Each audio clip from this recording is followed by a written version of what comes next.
So, electric vehicles. Do you have one? Have you rented one? Or are you, as I am, a person who has never rented one, who has never owned one, and will never own one either? Let me show you what it's like to rent one of these electric vehicles. Let me show you my dashboard. I'm on vacation in New Jersey, and I made the mistake of renting an electric vehicle from a fellow who told me all you gotta do is pull up to a charging station and it takes about 30 minutes. Well, on day one, I found out that what he really meant was that it takes about 50 minutes if you're at 40%, and it takes over an hour at a supercharging station, if you can find one, if you are, as I am, on 8%. Okay?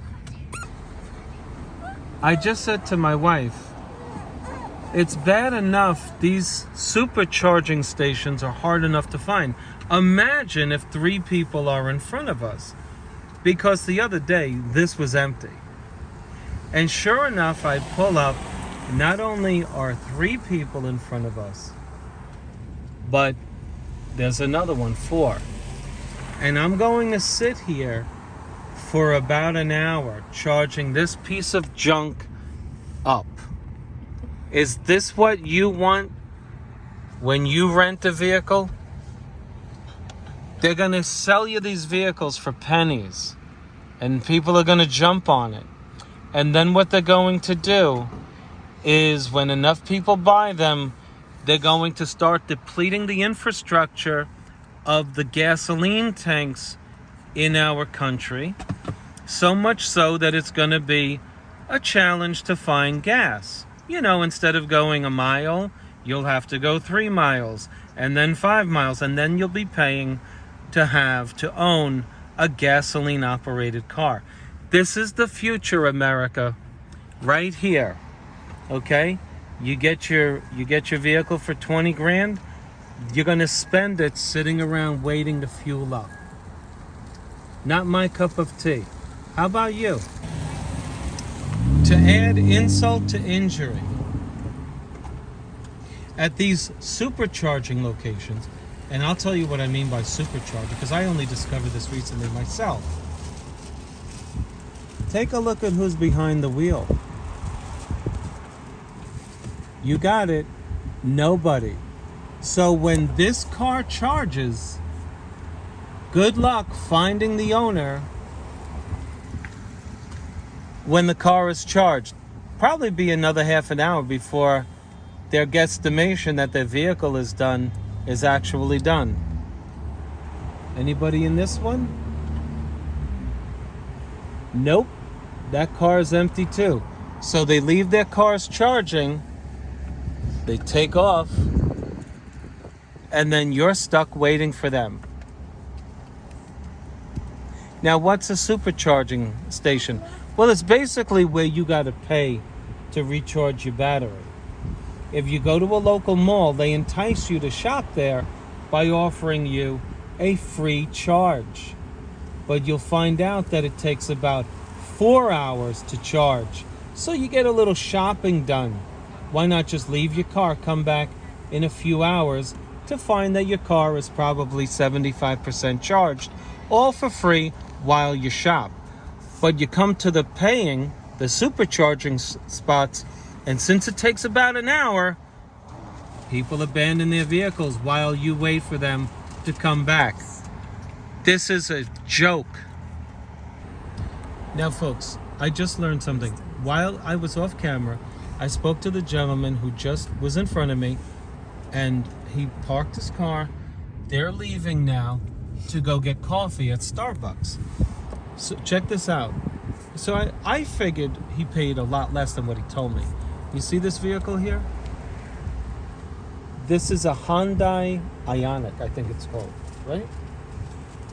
Take a wild guess. Let me pull up a little closer to tell you what the man paid for the vehicle. I think you'll find it amazing. It's a four-door sedan. I can't get up that closer, but it's about the same size as this car right here. Take a wild guess. $49,000. Okay, it's a Hyundai.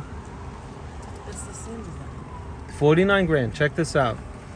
I said, what do you think? He goes, well, you know, we park here, we go to Starbucks. He says, I'm on about 20%. In 30 minutes, I'll be on about 80%. The guy's owned the vehicle for a while. So he says, in a half an hour, I'll be at 80%.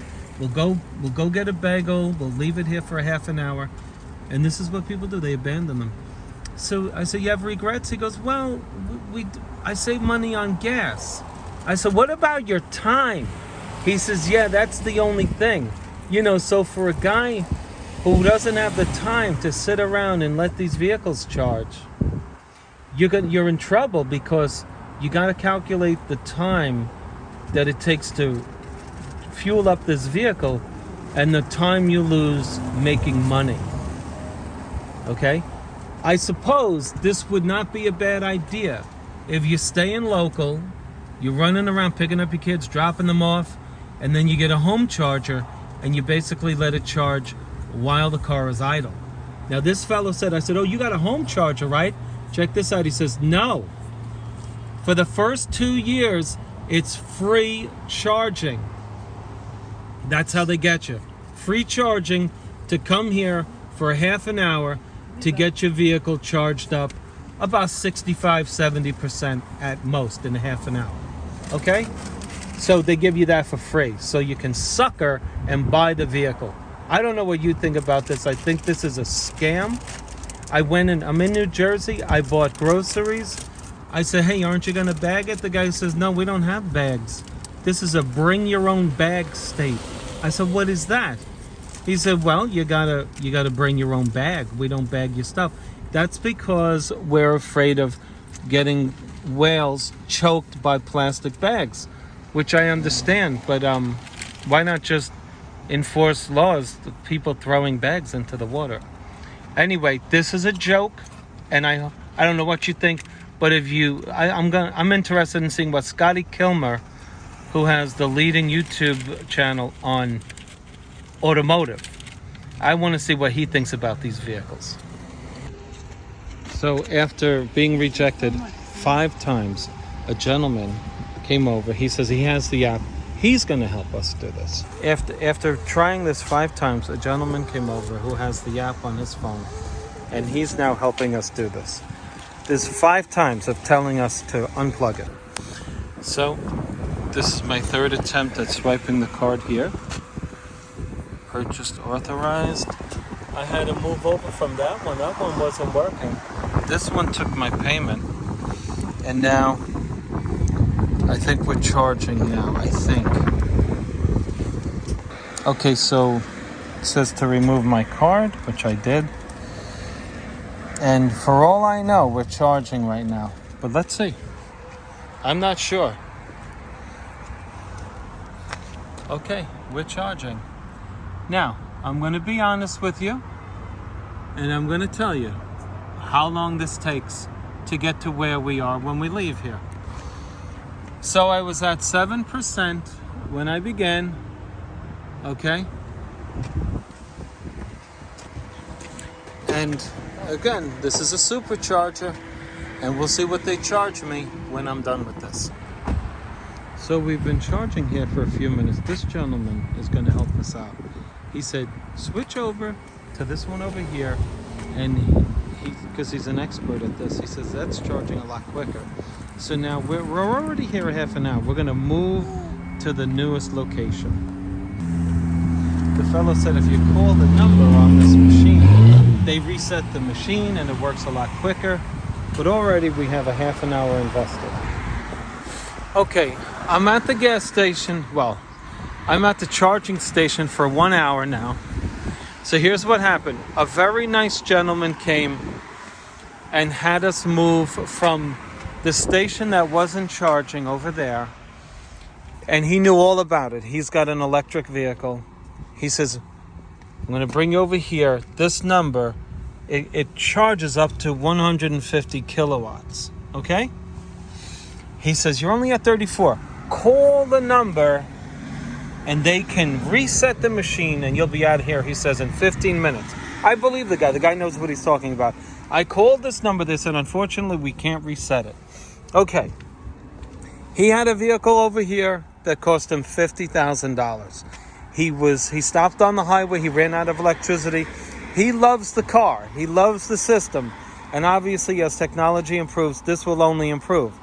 But I'm not a believer. I'm here now 1 hour. I'm at 39%. And this is what it has delivered since I'm here. Only that. Energy delivered 7.4 kilowatts, right? My charge time, I've used 13 minutes here. Okay? Charging cost $2.58. It says as of 2:06 p.m. I don't even know what time it is, but I'm here an hour already. But I'm until 80%. 34 minutes left. I'm sorry, did I say percentage? 34 minutes left until 80%. I'm here an hour already, folks. Please believe me. Okay? And that's what we're looking at. I will say that that is the current state of affairs with an electric vehicle. Okay? I rented this thing. I regret it. It was a stupid move, and it's not happening again. And I make this video so you don't make the same stupid mistake. So here's my ultimate complaint about this. I know technology as it goes on. I was alive during the cell phone revolution. In the early 90s, cell phones were larger than the span of your middle finger to your thumb. They were big with the antennas. And then they went small and now they're big again. But anyway, so I know the technology will improve, but when we rented this vehicle, the guy who rented it, he got all the incentives to buy the vehicle. Because I've spoken to people now, you get a lot of government incentives to purchase these things for obvious reasons. But the fellow who rented it to us rented it at the same rate per day, $43, as the other vehicles. Nice guy, right? He didn't transfer any of the incentives to us to rent the vehicle per day. Give us like a discount of maybe $29 a day, since we would be wasting this time. My thumbs down. It's deceptive. It's very deceptive, especially to people who've never rented or used these types of vehicles before.